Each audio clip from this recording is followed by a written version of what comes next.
Do you see what I see? Jangan lupa untuk subscribe, share, dan nyalakan lonceng notifikasinya sebagai bentuk dukungan kamu. Do you see what I see? Yakin nggak mau dapetin t-shirt spesial kontributor keren ini?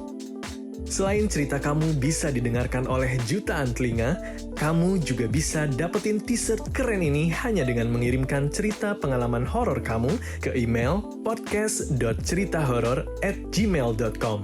Kami tunggu. Hai semuanya, apa kabar? Namaku Kiki. Ini adalah kali kedua aku cerita di podcast Do You See What I See.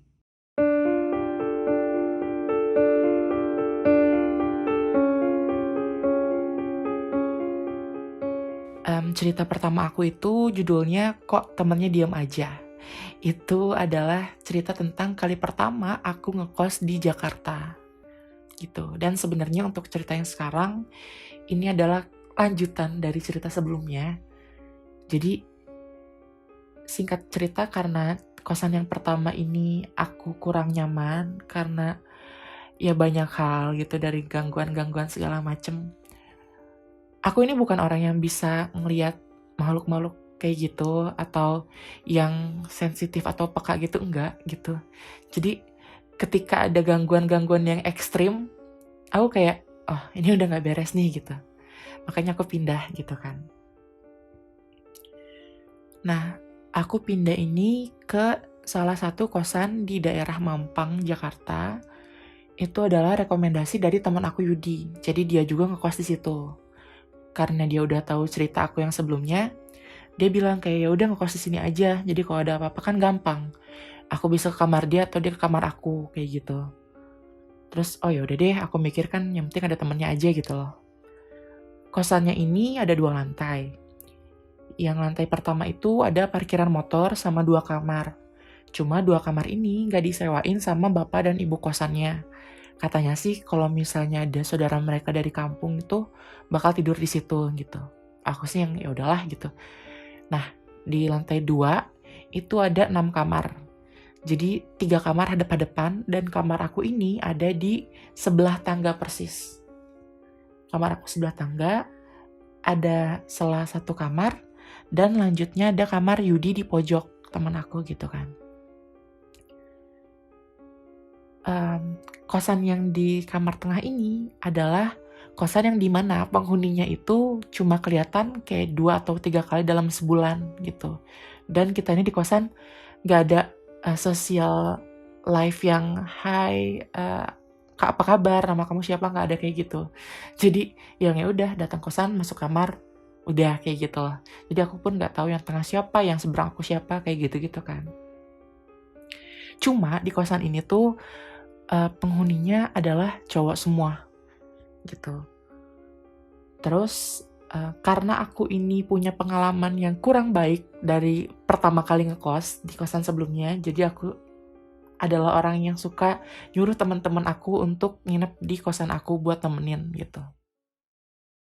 Waktu itu ada satu teman aku, dia pertama kali nginep di kosan aku itu, kita pas mau tidur, itu kan kayak jam 1 atau jam 2 pagi gitu.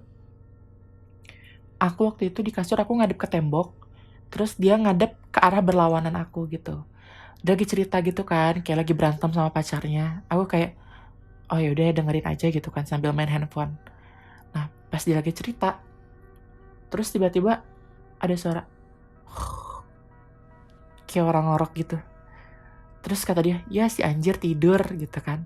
Terus aku kayak langsung nyaut, bukan gue yang tidur. Terus kita langsung diam. Aduh aku merinding. Kita langsung diam. Kayak suara apa dong? Kayak gitu.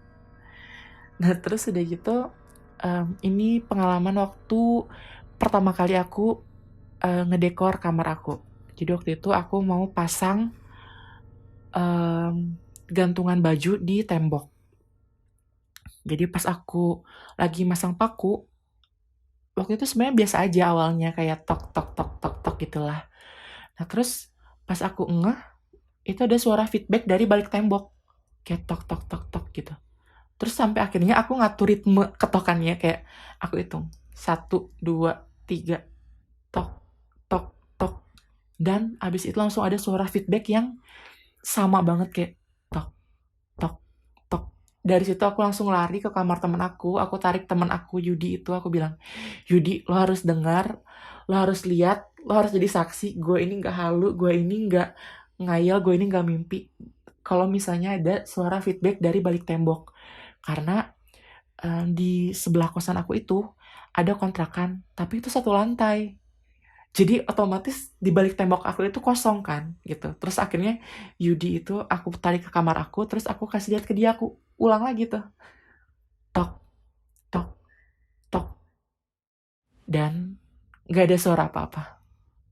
Aku langsung kayak, ya udah, aku di kamar kamu dulu, udah aku ngungsi gitu kan. Selanjutnya ada waktu itu teman aku juga, waktu itu dia nginep di kamar aku. Karena waktu itu kita pulang kerja, jadi dia mau mandi gitu. Itu kita pulang kerja jam 7 atau jam 8 malam. Dia mandi dan aku tiduran di kasur kan.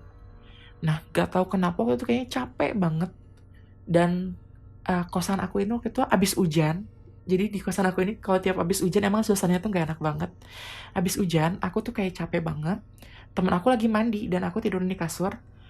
Pas aku melek, itu aku ngalamin yang namanya ketindihan. Atau kalau di rumah aku tuh namanya rep-repan. Jadi pas aku buka mata, itu di atas kepala aku ada kayak perempuan.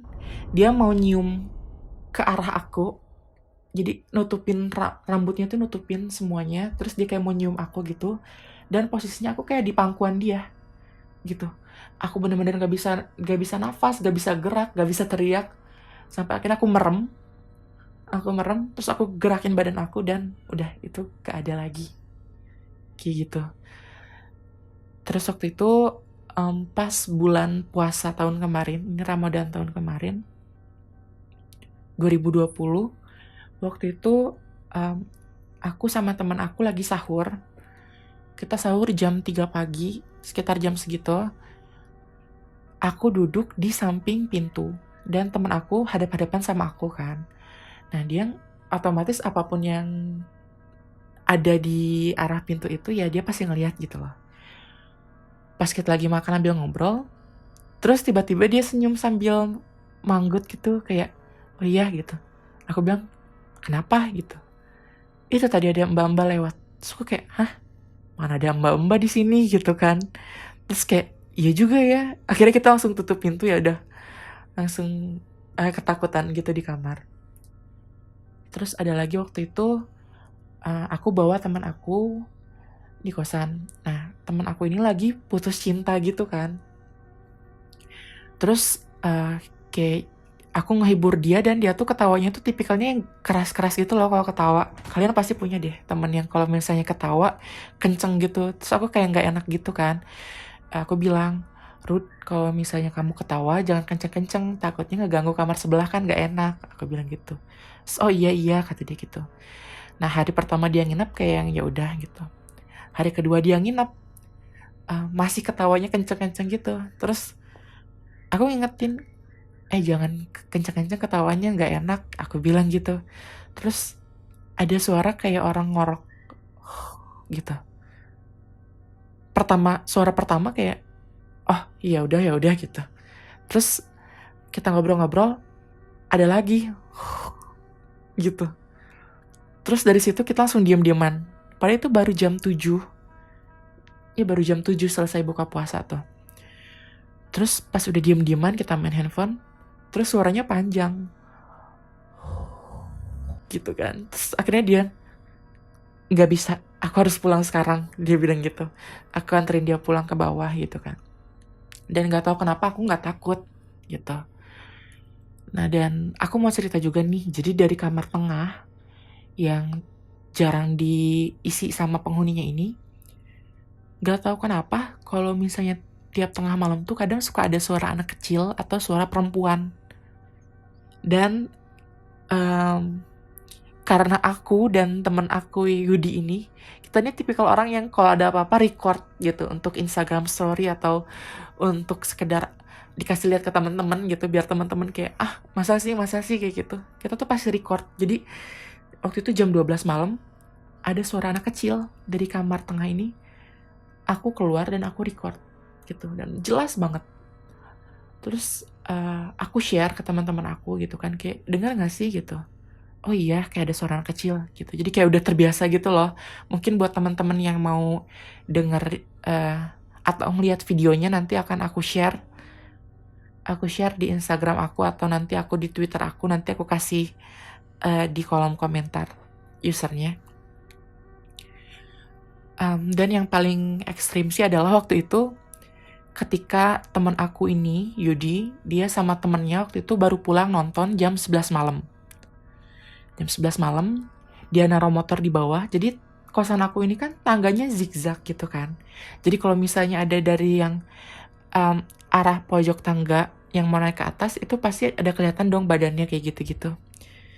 Nah, terus pas dia habis naruh motor, dari arah tangga itu ada yang naik gitu. Terus dia ngeliatin kayak, itu siapa ya, kok ada baju perempuan naik ke atas.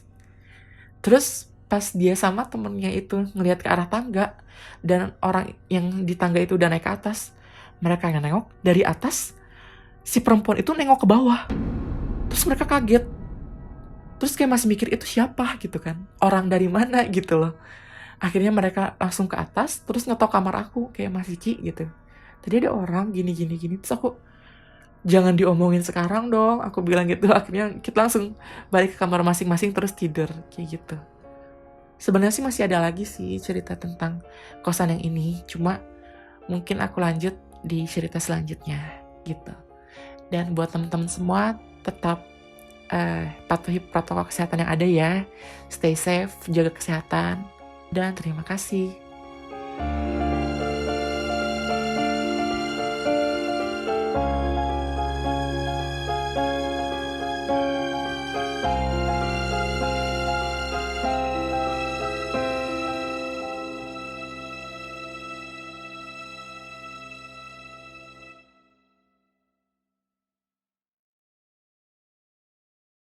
Kirim cerita kamu ke alamat berikut.